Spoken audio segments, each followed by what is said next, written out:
네, 여러분들 돈이 되는 방송 주식 투자 마을입니다. 오늘 제가 일요일 방송을 키게 되었습니다.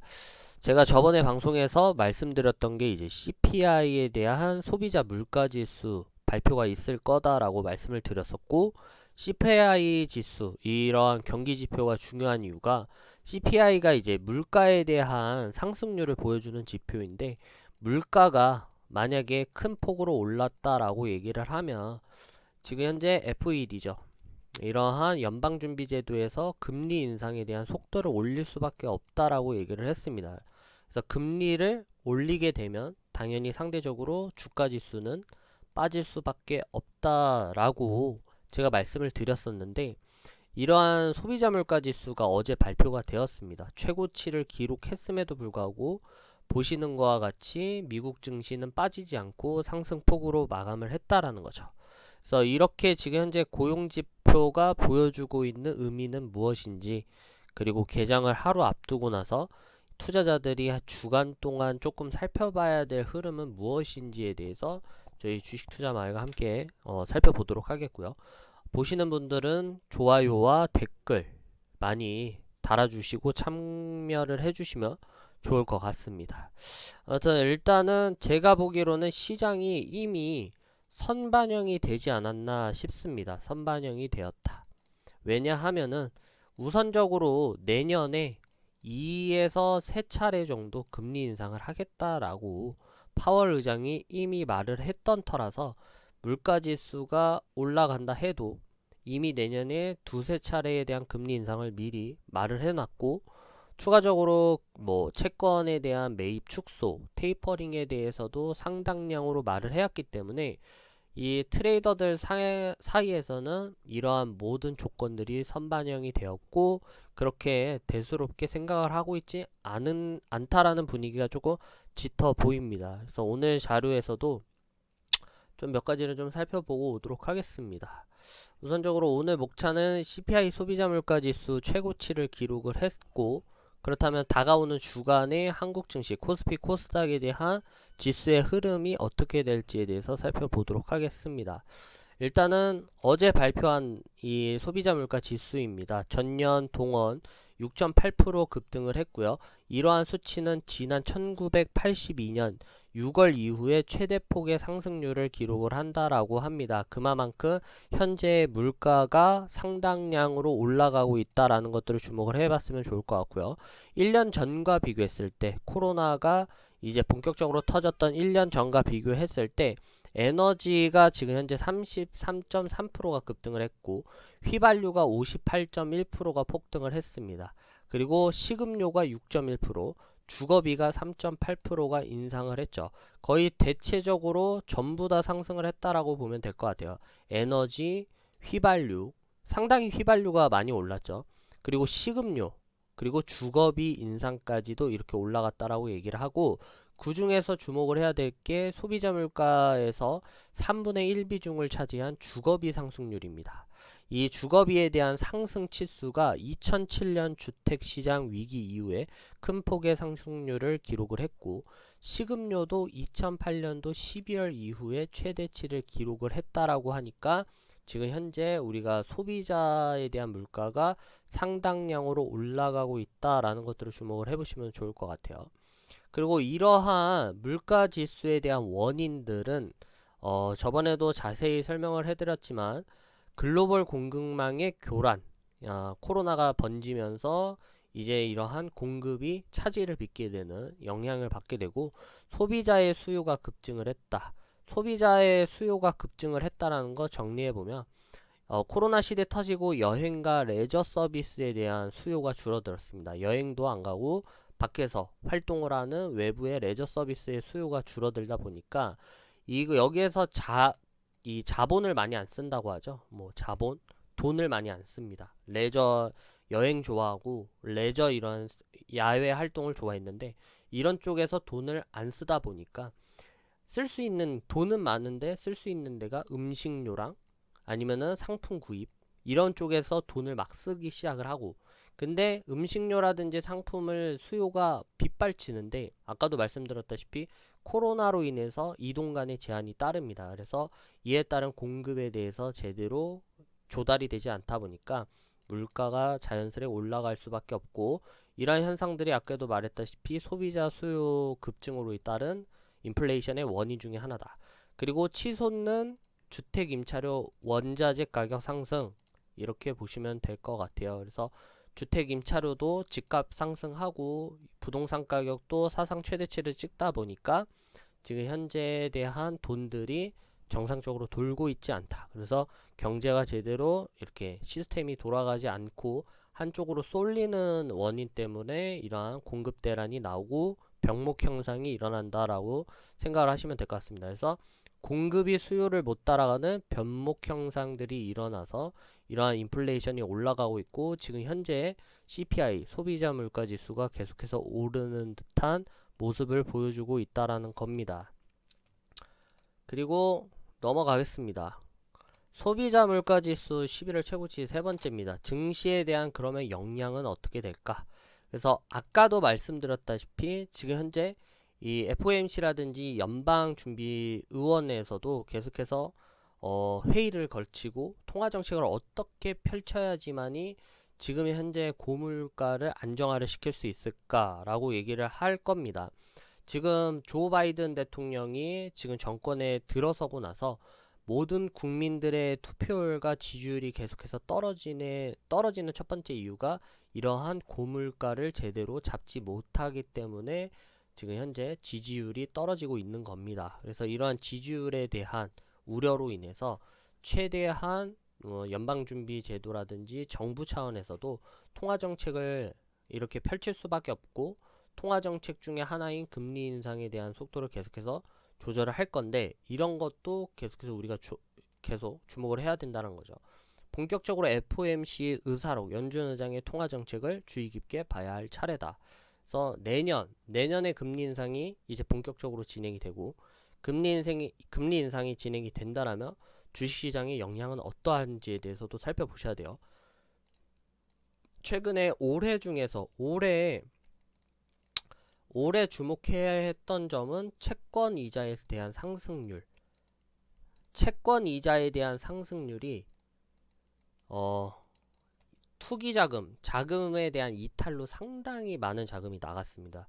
그래서 요번에 단기 채권이라든지 아니면 장기 채권이라든지 이자율들이 상당히 많이 올랐어요. 채권 이자에 대한 상승이 올랐는데, 채권은 상당히 안전한 자산입니다. 특히 뭐 국가에서 발행한 국채라든지 이러한 부분은 국가가 망하지 않는 한 채권이 없어지거나 사실 종이 쪼가리가 되지 않다 보니까 국채에 많이 투자를 하는데, 이러한 단기채, 장기채들이 올라갔다는 건 그만큼 지금 주식시장이 너무 변동성이 크다 보니까 이러한 안정적인 채권을 사고 내가 거기에서 발생하는 이자 등을 통해서 수익을 벌어보겠다, 이러한 생각을 하는 큰손 투자자들이 많기 때문에 지금 현재 위험자산에서 상당량의 많은 자금 흐름이 채권 쪽으로 이동을 하는 듯한 모습을 보여주고 있어요.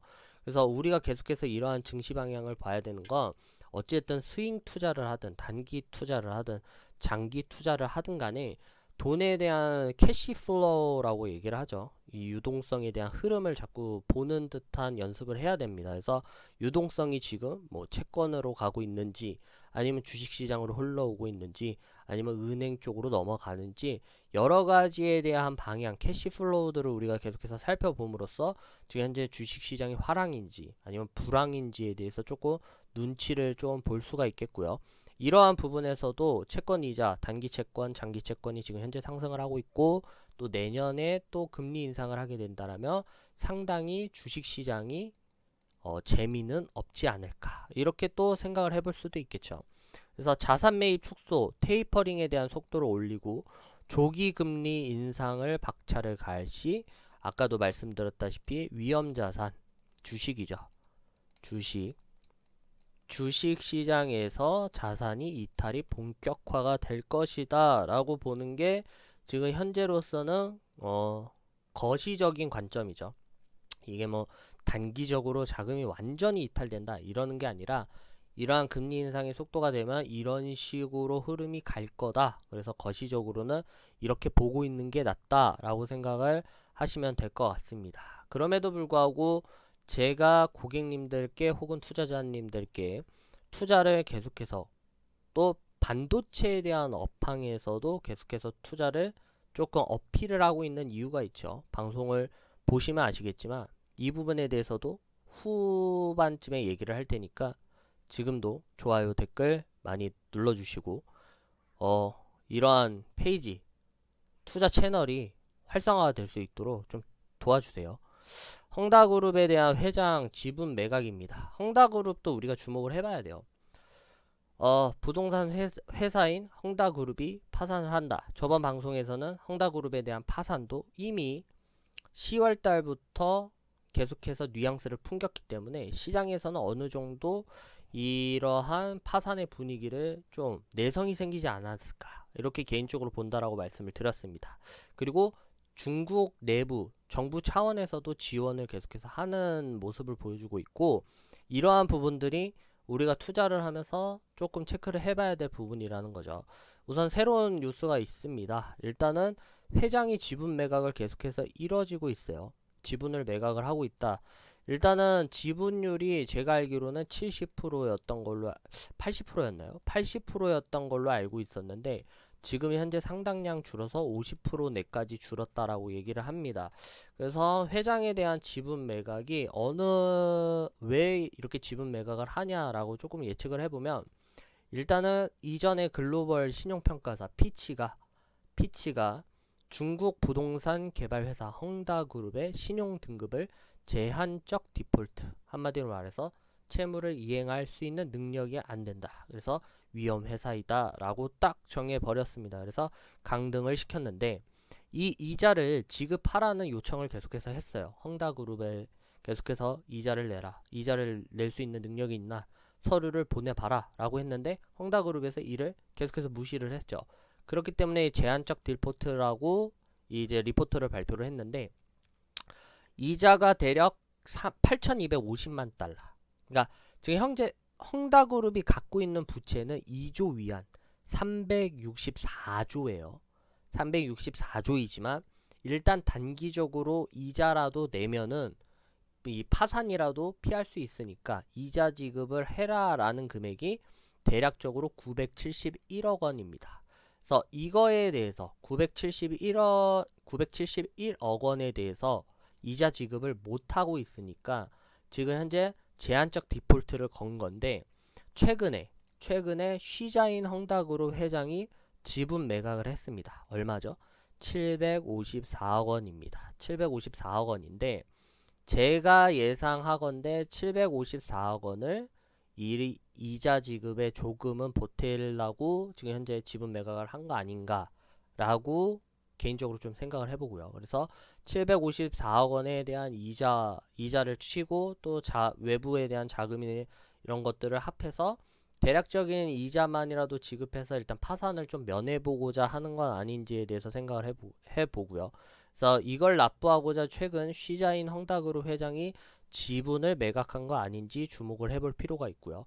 우선 안간힘을 다해서 헝다그룹을 지키기 위해서 노력하는 것으로 보여지기 때문에 주식시장에서는 단기적인 관점에서는 일단은 시간이 있어 보이니까 조금 더 지켜보는 게 좋을 것으로 보여집니다. 그래서 뭐 뉴스라든지 여러 언론 매체에서는 헝다그룹에 대한 파산이 뭐 자본시장에 큰 폭의 파장을 불러 일으킬 거다라고 시장을 압박을 하고 상당히 프레셔를 넣고 있지만, 일단 우리가 근시안적으로 접근하는 거는 지분 매각을 통해서든 어쨌든 이러한 부분에 대해서 조금 정부랑 지금 헝다그룹이 글로벌 금융 위기에 대한 파장을 불러일으키지 않고 싶어서 최대한 노력을 하고 있으니까, 이런 걸로 봤을 때는 일단은 시간적으로 여유는 있어 보인다. 그래서 단기적으로 헝다그룹이 파산이 곧 코앞에 있으니까 망하겠다, 어렵겠다,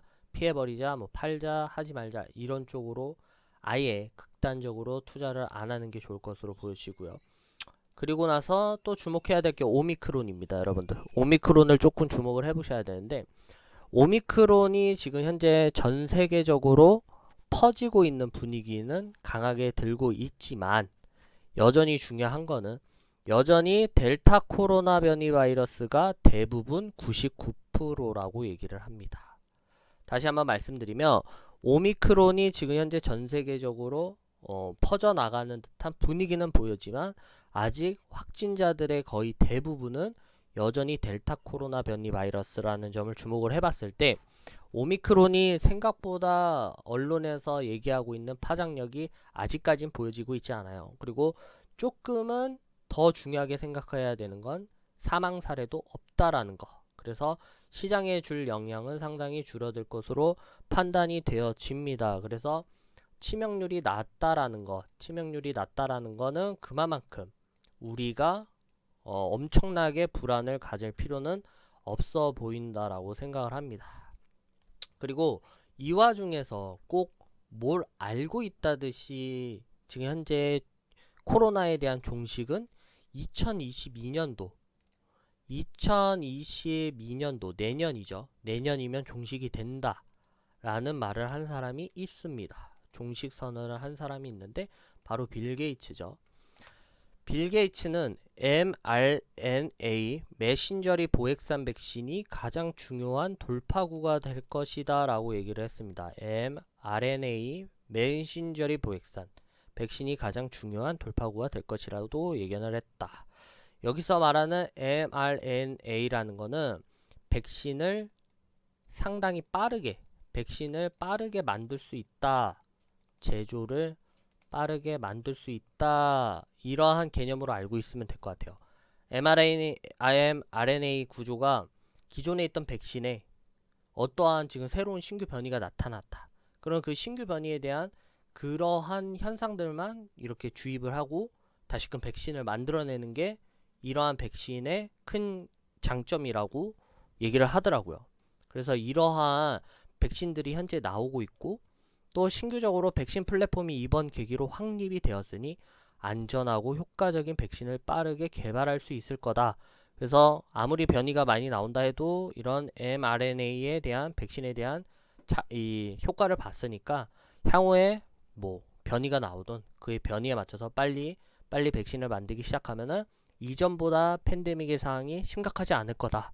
이러한 말을 하면서 종식은 내년 22년도에 종식이 될 거다라고 얘기를 하면서 시장에 큰 폭으로 안도감을 주었습니다. 그래서 이러한 부분으로 봤을 때 이미 우리가 좀 알고 있는 것 같아요. 지금 뭐 새로운 백신들도 계속 나오고 있고 또 경구용 치료제도 나오고 있다 보니까 뭐 이게 뭐 부작용들은 상당히 많지만 지금도 계속해서 부작용이 많이 나오고 있고 이러한 데에서 보상도 제대로 이루어지지 않고 있지만 그냥 투자자에 대한 시각으로 봤을 때 내가 투자를 하고 있는 시각으로 내 돈, 내 자산을 가지고 투자를 하고 있는 이러한 시각전, 단편적인 시각만 본다라면 그러한 문제점을 뒤로 한 채 단편적인 시각만 본다라고 한다라면 좀 장점, 이러한 호재로서 작동을 할 수가 있겠죠. 이러한 긍정적인 분위기가 시장에 더욱더 영향을 코로나가 영향을 더 준다라는 게 아니라 이러한 영향권에서 조금 더 도움이 된다라고 계속해서 나오고 있다 보니까 이제 더 이상 코로나가 주식시장에 끼칠 영향은 줄어드는 거 아닌가 라고 긍정적이게 좀 생각을 해봅니다. 여러분들 이제 뉴 삼성의 차례입니다. 뉴 삼성 차례입니다. 제가 일단 말씀을 드리기 이전부터 제가 몇 월 며칠이었죠? 삼성전자가 아마 이때였죠. 11월 22일, 11월 말쯤이라고 생각하시면 될 것 같아요. 삼성전자의 갭상승이 이루어질 때부터 반도체에 대한 섹터에 대해서 다시 한번 분석을 해봤습니다. 반도체에 대한 섹터 1년 동안 최근에 1년 동안 상당량 2021년도 기준으로 해서 상당량의 조정을 거쳤던 반도체 섹터였죠. 지금 보시게 되면은 이렇게 상당량의 조정을 계속해서 걸쳤어요. 다른 뭐 메타버스, 코로나 백신 치료제, 아니면 가상화폐, 전기차, 뭐 여러가지 섹터들이 상승을 기록을 할 때 계속해서 조정을 받았던 반도체 섹터. 그렇다면 이전부터 계속해서 더 빠져서 다시 한번 조정을 받았던 반도체 섹터. 저는 원래 한 65,000원대에서 6만원까지는 더 빠질 거라고 봤는데 바닥을 멈추고 나서 반등을 이뤄지고 있을 때 이 시점 11월 말부터 다시 한번 반도체 섹터에 대해서 분석을 해봤습니다. 그래서 왜 반도체 섹터가 다시금 매도 포지션에서 매수 포지션으로 시각을 변경을 했냐면 여러가지 뭐 내부적인 기본적 뭐 재무제표라든지 향후에 이 메모리 여러가지 반도체 섹터라든지 디램이라든지 낸드 플래시 아니면 메모리 칩 관련된 부분에서에 대한 성장성에 조금 더 주목을 해봤습니다. 그래서 성장성에 주목을 해봤을 때 요번에 한 해 동안에는 디램에 대한 어떠한 수요 공급에 대한 차질 문제로 인해서 제대로 시장 내에서 성과를 보지 못했고 추가적으로 단기적인 이 디램 가격에 대한 가격 자체가 고정이 안 되고 변동성이 너무 심했던 터라서 아무래도 매출에 상당량의 영향을 끼쳤던 터라서 이게 눈에 안 들어왔는데 본격적으로 디램 가격에 대한 수요가 조금씩 완만해지고 있다라는 것 그리고 해외 글로벌이라든지 여러 외부에 대한 정부의 정책이라든지 기업 정책에서 반도체에 대한 섹터의 상당량의 뭐 리서치 앤 디벨op먼트가 상당량으로 들어갈 거라는 점, 또 인프라 투자가 들어갈 거라는 점들을 바탕으로 봤을 때 반도체에 대한 섹터를 조금 더 다시 공부를 해봐야 되겠다라고 생각이 들었습니다. 그래서 지금은 일단 되게 상승적으로 긍정적으로 보고 있어요. 뭐 제 개인적인 생각입니다. 이게 무조건 맞다라는 게 아니라 사라라는 것도 아니고 그냥 제 생각으로는 긍정적으로 생각을 하고 있다라고 하는 거지. 절대 이 영상만 보고 투자해야지 이렇게 하지 마시기 바라겠습니다. 뭐 저희 고객님들 같은 경우에는 뭐 제가 리딩을 하는 거라 상관은 없지만 아무튼 상당량 긍정적으로 보고 있고 지금보다는 내년이 조금 더 긍정적으로 보이는데 이러한 부분에서도 우리가 좀 주목을 해봐야 될 게 일단은 이건희 회장님의 큰 명언이 있죠. 마누라 자식 빼고 다 바꿔라. 혁신을 상당히 중요하게 말씀을 하셨죠. 혁신을 상당히 많이 중요하게 생각을 했었다. 그리고 고 이병철 회장님 호암자전을 상당히 뜻깊게 읽었습니다. 호암자전이라는 고 이병철 회장님의 저서 호암 이병철 회장님의 저서를 제가 읽어봤는데 거기서 상당히 정말 가슴 묵직한 그런 것들이 많았어요. 그 중에서는 이제 뭐 일제강점기로부터 자국 내에서 힘이 너무나도 없으니까 우리가 이러한 강제 점령기를 벗어날 수 있는 파워 그리고 힘을 기르는 건 우리 자국 내의 경제적인 힘을 길러야 되는 것 그게 지금 현재 삼성의 경영의 골수이자 철학이다 라고 말씀을 하셨던 게 있는데 그만큼 우리 자국 내에서 경제적인 힘을 길러야지만이 외부에 대한 개입 없이 우리 스스로가 외부적인 이러한 강압에서도 벗어날 수 있는 이러한 어떠한 힘을 기르는 거다. 이렇게 말씀을 해주셨어요. 상당히 그 말이 아직까지도 소름 끼치게 하는 말입니다. 그래서 지금 현재 고 이건희 회장님도 마누라 자식 빼고 다 바꾸라는 경영 철학에 이어서 실제 이재용 부회장님이 최근 단행한 연말 인사 조직 개편 공격적으로 진행을 할 거고 특히 고객 경험이 강조되는 경영을 방침을 할 거다라고 말씀을 했습니다. 그래서 가치 있는 고객 경험을 최우선으로 해 급변하는 사업 환경과 다각화하는 고객 니즈에 선제적으로 대응해 나가라 주문하기도 하셨고요. 내년에 신사업인 메타버스도 개설을 할 거다라고 말을 했습니다. 그래서 여러 가지에 대한 방침을 내놓고 있죠. 첫 번째, 조직 개편, 젊은 유삼성으로 끌고 나가겠다 해서 총사령탑을 젊은 인재들로 다 바꿔놨습니다. 그리고 고객 경험을 최우선으로 해 고객의 니즈를 파악해서 고객이 원하는 고객이 갈망하는 것들을 주의 깊게 살펴보겠다라고 얘기를 했고 더 나아가서 여기에서 안주하지 말고 조금 더 우리가 스펙트럼을 넓히자. 그래서 신사업인 메타버스에 주목을 한다라고 하는 것도 상당히 의미가 있었던 것 같습니다.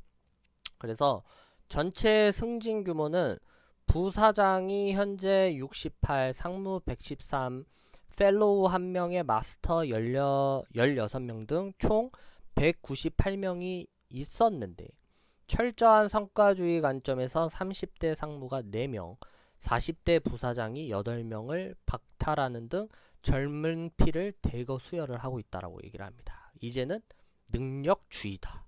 그래서 젊어도 능력 있고 기업을 제대로 이끌어갈 수 있는 이 경영 마인드, 매니지먼트에 대한 마인드를 갖추고 있는 인재라면 얼마든지 이렇게 승급을 시켜주겠다라고 해서 상당히 혁신적인.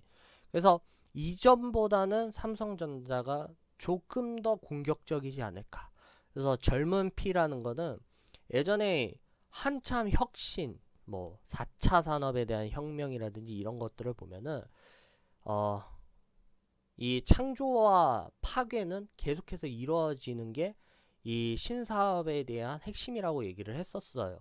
그래서 계속 새롭고 무언가 플랫폼들을 계속해서 만들어내야 되고 또 이런 것들을 그냥 여기서 안주하는 게 아니라 이걸 또 파괴를 시켜서 또 새로운 게 무엇이 있을까에 대해서 끊임없이 연구하고 개발하고 연구하고 개발하는 것들이 산업혁명의 핵심이라고 얘기를 들었던 적이 있습니다. 그래서 경영이라는 건 이렇게 계속해서 이전 것에 안주하지 않고 새로운 것들에 대한 끊임없는 갈망을 취해야 된다라는 게 이번 이재용 부회장님의 지금 말씀을 전달해주는 핵심이 아닌가라고 조금 생각을 해봅니다. 그래서 최연소 부사장 승진자는 올해 45세인 김찬우 세트 부분 삼성 리서치 스피치 프로세싱 랩장이라고 얘기를 하고요.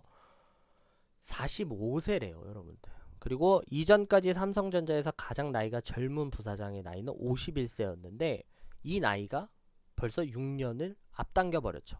그래서 삼성전자는 부사장, 전무, 직급을 통합하고 임직원 승진 시 직급별 체류 기간을 폐지하는 내용의 인사제도에 대한 혁신안을 내놓았다라고 여러분들 보시면 될 것 같습니다. 그래서 반도체 종목들에 대한 이러한 주목을 해봐야 되는 게 경영은 뭐 우리가 가치 투자를 제가 상당히 뭐 그렇게 믿는 편은 아니에요. 특히 한국 시장에서 가치 투자니 뭐니 이런 건 사실 믿지 않았습니다. 왜냐하면 물론 가치가 있으면 장기 투자해서 오르긴 하겠지만 언제 오를지도 모르고 아무리 기업이 좋다고 한들 시장에서 제대로 평가가 처지지 않으면 계속해서 이게 보합되고 장기 체류되고 장기 조정받고 이러는 게 주식시장 아니겠습니까? 그만큼 가치 투자를 저는 그렇게 좋아하지 않고 이에 따라서는 제가 계속 몇 번 말씀드렸다시피 제가 광문대학교의 교수님으로 있는 마하센 분 한봉호 교수님이 상당히 저한테 한국 시장의 트레이딩에 있어서 상당히 많은 영향을 주었다라고 저는 생각을 합니다. 그래서 가치 투자를 별로 마하세븐 교수님 한봉호 교수님도 신봉은 하지 않아요. 이러한 투자에 있어서 가치 투자는 미국 같은 대기업 글로벌 경영에 제대로 핵심적인 플랫폼들이 제대로 인정받는 데에서나 가치 투자 오랫동안 장투해야지 좋은 성과를 내는 것이지 한국은 이러한 가치 투자가 제대로 반영될 수 없다라는 것들이 상당히 많이 의견이 존중이 됩니다. 왜냐하면 한국은 특히 공매도라든지 이러한 썩을 것들에 대한 장난질이 너무 많기 때문에 아무리 기업이 올라가도 이게 성장을 하지 못해요, 주가가. 그래서 이러한 부분에서 상당히 좀 안 좋게 보지만 그래도 인정할 수 있는 거는 어찌됐든 가치가 있으면 성장을 하고 있는 건 맞으니까 우리가 조금 더 역설적이게 살펴를 봐야 될 것 같습니다. 그 말은 일단 삼성이잖아요. 삼성전자 시가총액 우리나라 탑이고 일단 외국인에 대한 동향을 조금 살펴보셔야 될 것 같아요. 반도체 종목들의 상승세를 주도하는 것은 외국인 투자자들이다. 외국인 투자자들은 4분기 삼성전자와 KRX 한국의 반도체에 대한 속한 기업들을 1조 7,286억 원을 순매수했다라고 얘기를 합니다. 이 점에서 체크를 해볼까요? 그동안 외국인 투자자들은 상당량이 한국 시장에서 이탈을 했습니다. 대거 빠져나가고 매도하고 연기금 기간 할 거 없이 다 빠져나갔는데 지금 현재 반도체 섹터에서만 공격적인 매수를 드러내는 건 어떠한 의미가 있는가? 상대적으로 미리 저가에 매수를 하고 있는 시그널이 아닐까라고 생각을 해봅니다. 그래서 외국인 투자자들은 이미 지금 현재 한국의 반도체 섹터들을 1조 7,286억 원을 순매수했다라는 것들을 우리가 좀 주목을 해본다면 지금 어떠한 흐름으로 지금 가고 있는구나 라고 생각을 해보시면 좋을 것 같고요. 특히 빨간 펜으로 제가 표시를 해볼게요. 특히 지난달부터 삼성전자를 2조 4천억 원, SK하이닉스를 1조 2천억 원을 집중적으로 순매수하여 이들 기업의 주가 회복을 이끌었다. 2조와 1조, 이러한 2조와 1조 11월부터라고 얘기를 했으니까 2조와 1조에 대한 평단은 75,000원 선에서 7만원에서 73,000 이 선까지 외국인 투자자들에 대한 매집이 이루어졌다라고 생각을 하시면 될 것 같아요. 그래서 2조가량을 제대로 매수 진입은 죽이게도 들어가죠. 그래서 우리가 시장을 역행하지 말라는 말이 이런 말입니다. 우리가 시장의 추세에 거스르지 마라. 이러한 명언들이 띵언이죠. 추세를 거스르지 마라. 추세를 거스르지 마라. 추세라는 게 곧 무엇입니까? 자본입니다. 돈입니다. 돈에 대한 수급을 거스르지 말라라는 뜻인데 죽이잖아요. 남들 다 팔 때 지들은 산다라는 거죠. 그래서 개인 투자자들은 다 팔고 나갈 때 이제야 개인 투자자들이 안 들어오는구나 생각하고 매수 진입을 바닥권에서 죽이게 맛깔나게 들어갔고 이 금액이 2조가량에 대한 매수가 이루어졌다라고 얘기를 하니까 올해 2조에 대한 순매수세 진입하고 6개월에 한 번씩 옵션 만기 들어오고 여러가지 마진콜 들어올 때 포지션이 어떻게 바뀔지 모르겠지만 일단 중요한 건 지금 매수가 진입이 됐었고 내년 상반기까지는 끌고 가지 않을까라고 생각을 합니다. 그래서 내년 상반기까지는 조금 더 반도체에 대한 섹터의 흐름이 상당히 좋게 나오지 않을까라고 저는 개인적으로 생각을 해봅니다. 다시 한번 말씀드리지만 제 방송을 보시고 그냥 단기적으로 좋다라고 하니까 매수해야지 이러신 분들은 없길 바라겠고요. 일단 이러한 객관적인 자료들 많잖아요. 제가 여러가지 정리해서 이러한 흐름에 있고 지금 현재 무엇이 발표가 되었고 고용지표는 이러하고 시장에 대한 트렌드, 시장의 흐름은 이런 식으로 거시적으로 가고 있는데 개별적으로는 금리 인상, 테이퍼링, 헝다그룹이 있고 이런 악재 속에서도 일단은 단기적으로는 우리가 조금 시간 벌이가 되었고 근데 지금 무엇이 투자를 해야 되는가 상당히 고민을 때리고 있을 때 특히 주식은 망했다라고 하시는 분들 중에서도 지금 같은 타이밍에서는 반도체에 대한 섹터가 상당히 좋게들 보고 있구나. 그러면 반도체 종목 중에서 어떤 종목을 픽을 하는 것들이 상당히 좀 유리할 수 있겠구나라는 것들을 제 방송을 보시면서 참고를 하라는 거지. 저는 이거 사라 저거 사라 이거 좋다 이렇게 무슨 종목을 약장수하듯이 종목을 뿌려대지 않습니다. 아무튼 그렇게 말씀을 좀 드릴게요. 그래서 간만에 30분이라는 방송을 찍어봤습니다. 30분이라는 방송을 찍어봤는데 저도 다시금 초심으로 돌아가서 지금 채널이 많이 힘듭니다, 여러분들. 제가 좀 교만했고 거만했던 건 사실이었던 것 같아요. 사실 예전에 한참 피크였을 땐 1회당 조회수 1000은 그냥 넘어가고 좋아요들 많이 눌러주시니까 그게 당연히 올라가는 줄 알고 자료도 성실하게 준비하지도 않았고 방송도 성의있게 준비를 하지 못했는데 다시금 초심으로 돌아가서 다가오는 2022년도에는 더욱더 자료들을 더 조사하고 분석해가지고 투자자님들께 지금 현재에 대한 자료 그리고 개인적인 자료를 토대로 봤을 때 시장의 흐름은 이렇다라는 것들을 아주 명확하게 보여줄 수 있는 채널로 성장할 수 있도록 좋아요, 댓글 꼭 홍보도 많이 부탁드리도록 하겠습니다. 아무튼 내일에 대한 방송, 내일 일단 주식시장에 대한 흐름은 일단 미국 증시에 대한 여러가지에 대한 악재 이슈들이 없으니까 긍정적으로 지켜보되 일단은 디커플링 현상 무조건 상승 마감했다고 한국 증시에서 상승 마감하는 건 아니니까 일단 이런 것들로 염두에 봤을 때 눈치 좀 보시고 이 중에서도 반도체에 대한 섹터들의 흐름도 살펴보시면 아마 해답이 나올 거라고 생각을 합니다. 오늘 방송 여기까지 하도록 하겠습니다. 여러분들 좋은 주말 보내시길 바라겠고요. 궁금하신 거 있으시면 언제든지 이장님과 채팅 주시면 좋을 테니까 이장님과 채팅 주시면서 소통해 보도록 하겠습니다. 아무튼 감사합니다.